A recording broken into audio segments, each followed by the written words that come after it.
विधानसभा के सत्र के दौरान पहले ब्राह्मणों की बैठक होती है, उसे ब्राह्मण सहभोज का नाम दिया जाता है और इसके बाद जो राजनीति है वो गर्म हो जाती है। अब पीएन पाठक के एक एक्सपोस्ट के बाद फिर से ये मुद्दा गर्म है। हमारे साथ सुभाषपा नेता यूपी के मंत्री ओम प्रकाश राजभर जी हैं। कैसे लेते हैं इस बैठक को आप? देखिए, वो समाज का भोज था, समाज के लोग इकट्ठा थे। पार्टी अपने चश्मे से देख रही कि भाई हमारे विधायक हैं, तो वो उनका अपना नियम है, अपना अनुशासन है, वो अपने हिसाब से काम कर रहे हैं। मंत्री जी, सवाल इसलिए उठने लगे कि जिस दौरान ये बैठक हुई उसके पिछले सत्र पे एक राजपूतों का कुटुंब हुआ, उस पर कुछ सवाल नहीं हुए और फिर ये जब बैठक हुई तो इस पे सवाल खड़े हुए। इस नाते सवाल नहीं हुए कि उस समय ये प्रदेश अध्यक्ष नहीं थे, उस समय कोई दूसरा प्रदेश अध्यक्ष रहा।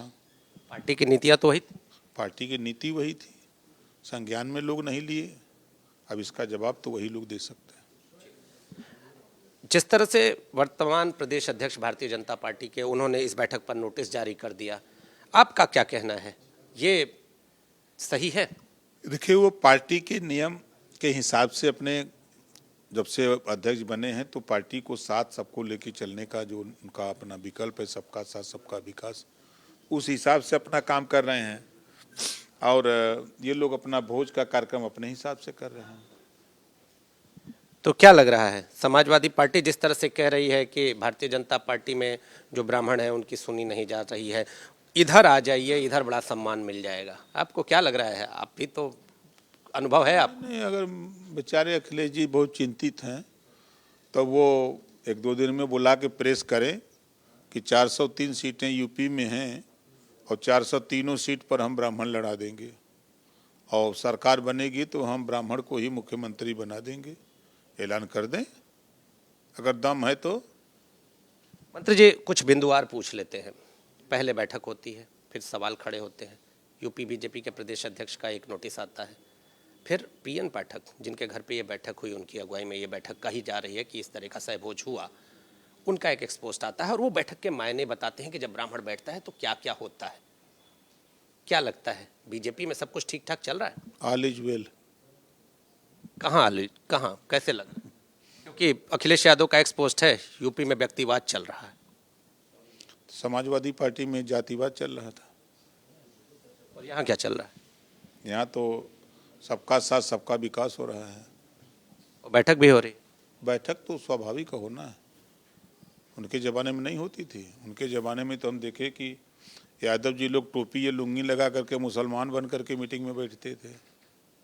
अपील क्या करेंगे जो लोग बैठक किए, ब्राह्मण समुदाय के लोग? देखिए, देश में मैं फिर कह रहा हूँ कि जब सदन चलता है तो जातियों के नेता बैठक करते हैं भोज का और एक जगह बैठते हैं, अपनी अपनी बात कहते हैं, समाज के उत्थान के लिए, प्रगति के लिए विचार विमर्श करते हैं।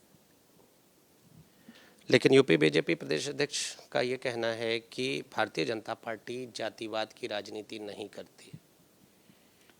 तो जब उनका कहना है, लेकिन जातिवाद नहीं होता तो जाति के नाम पर संगठन में पदाधिकारी क्यों बनाए जाते हैं? जाति के नाम पर मंत्री क्यों बनाए जाते हैं? जाति के नाम पर बूथों पर टीम तैयार की जाती है। हर जगह तो यही देख रहे हैं हम। सहमत हैं आप? हम तो सहमत हैं। जाति के नाम पर तहसील में ठप्पा मार के दिया जा रहा है प्रमाण पत्र, नौकरियों में फार्म में कॉलम बने हैं कि आप किस जाति की, अपनी जाति लिखो। हर जगह तो जाति पूछी जा रही है। तो फिर यूपी बीजेपी प्रदेश अध्यक्ष ऐसा क्यों कह रहे हैं? अब वो उनका विषय है, वो अपने हिसाब से कह रहे हैं, हम अपने हिसाब से कर रहे हैं। बरेली में जिस तरह से मामला सामने आया, पहले बर्थडे पार्टी में वहाँ पर पहुँच जाते हैं कुछ हिंदू संगठन, वहाँ पर पहुँचने के बाद फिर पुलिस पहुँचती है, फिर मुकदमे दर्ज होते हैं और अब वहाँ पर धरना शुरू हो गया है। क्या कहना है, जो लोग पहुँचते हैं वही क्या इनसे सर्टिफिकेट लेके जाए क्या कहीं किसी बर्थडे पार्टी में कि हम मुसलमान हैं, आप बता दीजिए हम बर्थडे पार्टी करें ना करें, क्या इस? ऐसा कुछ नहीं, जिसका जिसे संबंध है लोग बुलाते हैं, जाते हैं। तो फिर ये क्यों पहुँच जाते हैं? देखिए, वो संवेदनशील जिला है, अभी वहाँ कुछ महीने पहले कार्रवाई हुई है। प्रशासन का मानना है कि कोई ऐसा घटना न घटे कि जिले में कोई दुर्व्यवस्था हो। इस नाते पुलिस अपना पैरी निगाह रखी हुई है। कुलदीप सिंह सेंगर जो राहत मिली थी वो अब नहीं है। तो उस मामले को सीबीआई हैंडल कर रही है। हाई कोर्ट ने एक केस में उनको राहत दी तो सीबीआई सुप्रीम कोर्ट चली गई। सुप्रीम कोर्ट से जो राहत थी वो खत्म कर दी गई है। तो पिछले दिनों आपका एक वीडियो बड़ा वायरल हो गया था जिसमें आपने इस मसले को उस तरह से गंभीरता से नहीं लिया था, ऐसा कहा जा रहा है। अब देखिए, किसी साथी ने सवाल किया, मैंने कहा कि मामला न्यायालय का, न्यायालय का जो फैसला होगा सबको मान्य होगा। और रही बात कि अपने हक के लिए अगर कोई व्यक्ति कहीं धरना दे रहा है, पुलिस उसको उठा ले जा रही है, तो ये गलत बात है। उसको अगर न्याय मिलता तो काहे को धरना देती। उसी बीच किसी साथी ने कोई ऐसी बात कही कि वो लोग भी हंसने लगे और हम भी हंसने लगे।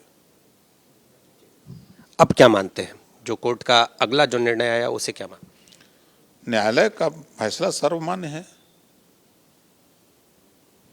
तो ओम प्रकाश राजभर जी, इनका ये कहना है कि कुलदीप सिंह सेंगर के मामले में जो न्यायालय का फैसला है वो सर्वमान्य है। इसके साथ ही इन्होंने ब्राह्मण पॉलिटिक्स के बीच में अपनी राय रखी।